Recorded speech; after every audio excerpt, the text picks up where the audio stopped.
Hi, and welcome to another Watch Geek video.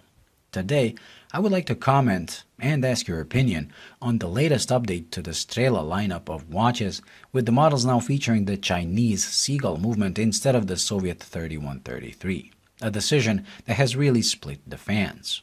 But first, a little backstory for those of you who are not familiar with the model. Strela was to Soviets what Omega Speedmaster was to the US. A watch made for their cosmonauts and Air Force, and later offered to the public. It was also the first watch worn during an EVA, when cosmonaut Alexei Leonov walked out of his capsule in orbit wearing a Strela on his wrist, beating the US and Omega by 3 months. It was introduced in 1959 and was powered by a Soviet-made but Swiss-engineered column wheel chronograph movement 3017. I say Swiss-engineered because the blueprints and the tooling necessary for its production was sold to the Soviets by a Swiss watchmaking company Venus, who called the movement Venus 150. A few years later, Venus sold everything necessary for the production of their other chronograph, Venus 175, to the Chinese, who used it to make their own column wheel chronograph, something that will become relevant to this story later on. Strela was retired in 1979, just a few years after a new movement called 3133 was introduced in Okean and Šturmanski watches. Based on the Poljot 7734, this movement switched to a more robust and simpler design, with cam actuation ditching the column wheel, something Omega also did with their Speedmaster when they switched from the original 321 column wheel movement that was worn on the Moon to the simpler 861. 3133 became the cornerstone of Soviet and later Russian chronographs, with numerous models and brands using it. Strela brand was revived in 1999 by Yuri Levenberg, who bought the rights to the name and design, and he has been offering the reissues in 38 and 42mm sizes with numerous dial configurations for almost 20 years now. The new Strelas are offered with the 3133 movement, and the fans love it. Unfortunately, the production of the 3133 movement has stopped in 2012, and it was only a matter of time when supply problems will emerge as the old stock of movements gets depleted. Instead of giving up on Strela and retiring it, Yuri switched to the Chinese-made Seagull ST19 movement by introducing the new line of 40mm Strelas.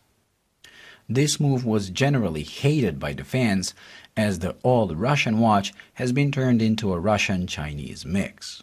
Although I understand the position of these purists, things might not be as bad as they seem at first. In fact, there are a few arguments that make it even better than the 3133. Firstly, the fact it's a column wheel chronograph. Such a design is still considered superior to the regular cam-actuated one of the 3133, as it gives you a nicer, smoother, and more even feel when operating the pushers. The fact it's harder to produce makes it more high-end in a way as well. But that's not all. This Chinese ST19 is actually more historically accurate to the original 3017 than the 3133. And I don't mean that just because of the fact both are column wheel chronographs, because the similarities are much bigger. And to show you just what I mean, I'll put pictures of the two side by side so you can be the judge yourself. If you look closely, the two movements are almost identical if we ignore the size difference, as the ST19 is slightly larger. The reason for such strong similarity takes us to the beginning of the video, where I said the original 3017 movement is based on Venus 150, while the ST19 is based on the Venus 175. So both were designed at the same company and share the same DNA, which explains why they look so much alike. So yes, in a way, Strela has changed by going with a Chinese movement instead of the Russian-made 3133. But if we look at it historically, this Chinese movement is better suited for a Strela, as it shares a lot with the original 3017. And the fact is, Strela was never offered with the 3133 until the resurrection of the brand in 1999. So in my opinion, there's nothing wrong with the ST19 version, except maybe for thickness, especially since it's more than $200 cheaper than the 3133 version. that is still available at least until the stock lasts. So if you really want to get the all-Russian version, make sure to buy it soon.